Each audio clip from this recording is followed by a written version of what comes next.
Pacífico, Escola para a Vida na Selva, Serviço Ilustrado do Exército. Norte de Burma.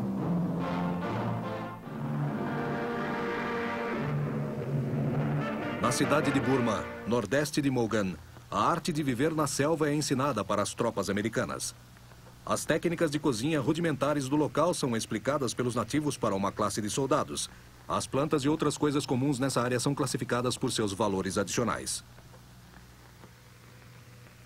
Depois, eles entram na selva para demonstrações de campo, com os veteranos de Burma e australianos como instrutores. Os soldados são apresentados a atiradores de bambus, as chamadas zarabatanas. Flores e plantas que contêm água para beber são identificadas corretamente. Esse treinamento é extremamente valioso devido à dificuldade e isolamento da campanha de Burma. A sobrevivência está relacionada a quanto o soldado aprendeu sobre improvisação. Por exemplo, de como fazer corda de bambu e como juntar as divisões de um abrigo. Os veteranos australianos demonstram o procedimento exato para montar este abrigo. Uma cobertura de grama proporciona segurança contra os elementos.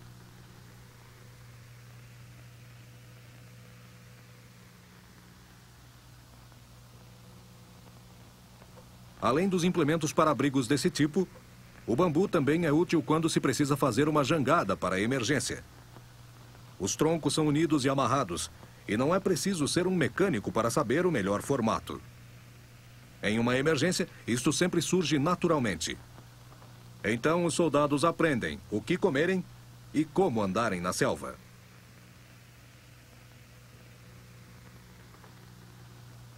Quando as condições climáticas tropicais prevalecem, os procedimentos são iguais. Um piloto de Guadalcanal utiliza seu machado de diversas maneiras enquanto demonstra como comidas, bebidas e jangadas podem ser feitos com bambu. O machado é liso como uma raquete de tênis, mantém o punho flexível e evita o cansaço. O bambu tem fibras separadas ao longo do tronco, sendo possível utilizar cada seção como um compartimento de água. Assim, os membros da Força Aérea em Guadalcanal aprendem como sobreviver a um naufrágio na ilha do Pacífico Sul. Os soldados aprendem que os únicos suprimentos de água estão nas árvores ou em troncos. Conforme demonstrado, este pedaço de tronco possui aproximadamente o volume de uma xícara de água.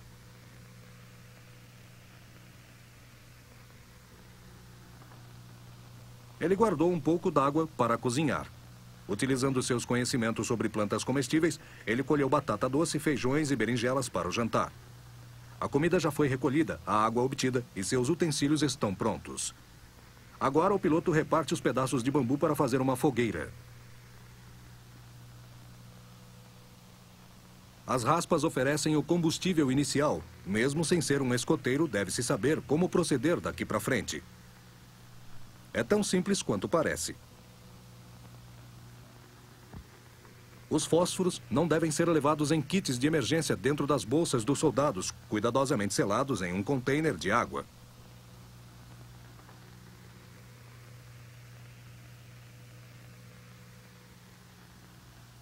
Cozinhar na selva possui uma regra primária. Se você não tem certeza, ferva a água e não dê chances aos parasitas. O prato de hoje será sopa de vegetais. Os vegetais são cortados e cozidos em fogo baixo. Se houver dúvidas em selecionar os vegetais, algumas regras de segurança devem ser tomadas. Evite todo tipo de comida leitosa. Não coma sementes de frutas e plantas. Nunca coma nada com gosto amargo.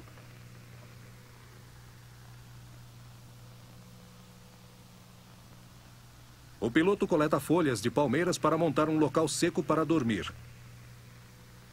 Basta entrelaçar as folhas da mesma forma como se produz cestas. Os chapéus e outros objetos podem ser feitos da mesma forma. Enquanto aguarda por resgate, relaxe. Faça o possível com o que tenha à disposição. Mantenha-se vestido, não importa quão quente esteja. E procure água antes mesmo de comida. É simples se você unir bom senso com as aplicações fundamentais do seu treinamento de sobrevivência. CBI, Operações em Burma, Serviço Ilustrado do Exército. Butão, China, norte de Burma. Burma, Tailândia.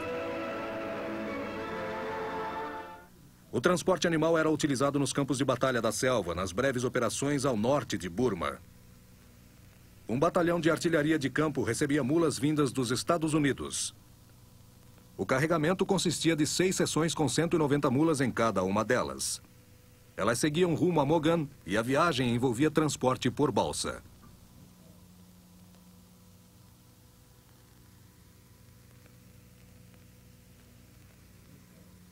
Embora estivessem presas na balsa, diversas mulas caíam nas águas.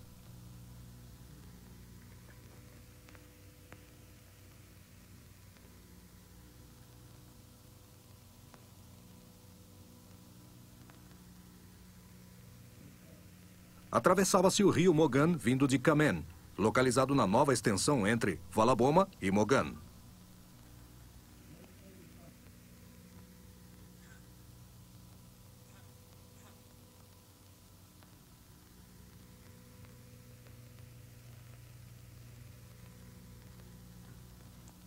Ao iniciarem na junção das estradas do rio Mogan, os aliados seguiam para o sul na campanha, para novamente unirem por terra a China e a Índia.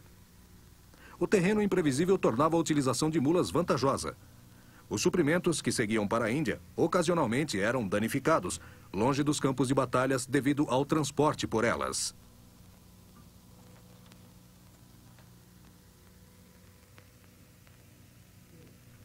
Os trens levavam as mulas até o fronte.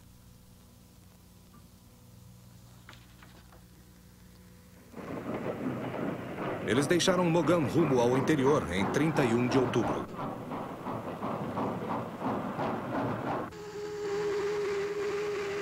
Em Aachen e Burma, as pontes foram construídas graças às suas florestas. 90% da madeira era enviada a Mackay, uma das madeiras mais nobres do mundo.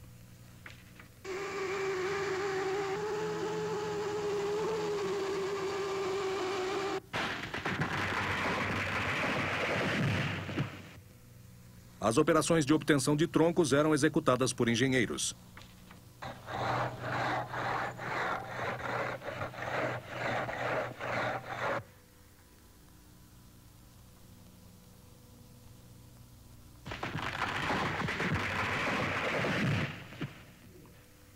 Os cabos eram amarrados nos troncos, que eram arrastados por tratores até as máquinas de corte.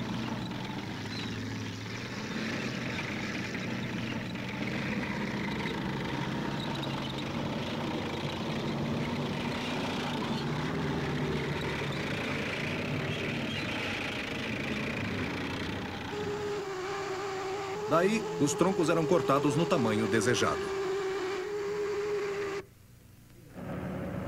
Após o corte, eram transportadas até o engenho. Algumas fábricas chegavam a produzir mais de 500 mil de toras de madeira em menos de 10 meses. A maior operação em um único dia foi de 43 mil pés, 3 vezes mais do que o normal. Com uma serra circular de 60 polegadas e um motor de 90 cavalos de potência.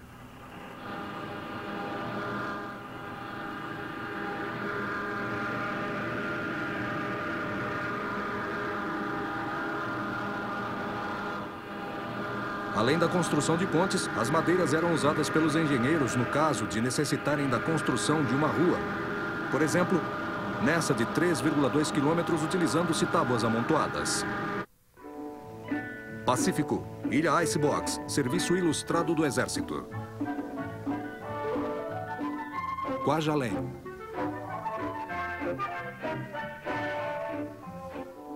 Onde está quente, os soldados às vezes fazem mais que apenas sonhar com uma caneca gelada de cerveja.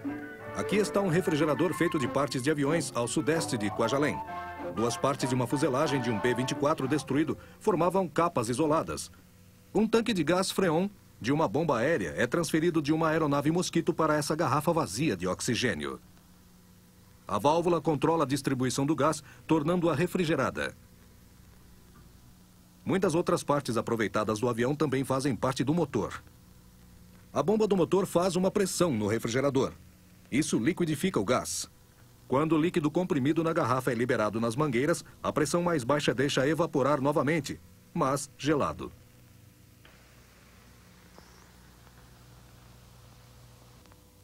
De descongelador para congelador. Essa é a história dessas linhas de combustível servindo de mangueiras. Operando dentro deles, o tanque de refrigerador químico durará até quando a ilha tiver ar gelado. Os petiscos costumavam estragar assim que abertos, mas agora não. E nas unidades de refrigeração onde os cubos de gelo pertencem, ovos dados pelos nativos continuam frescos.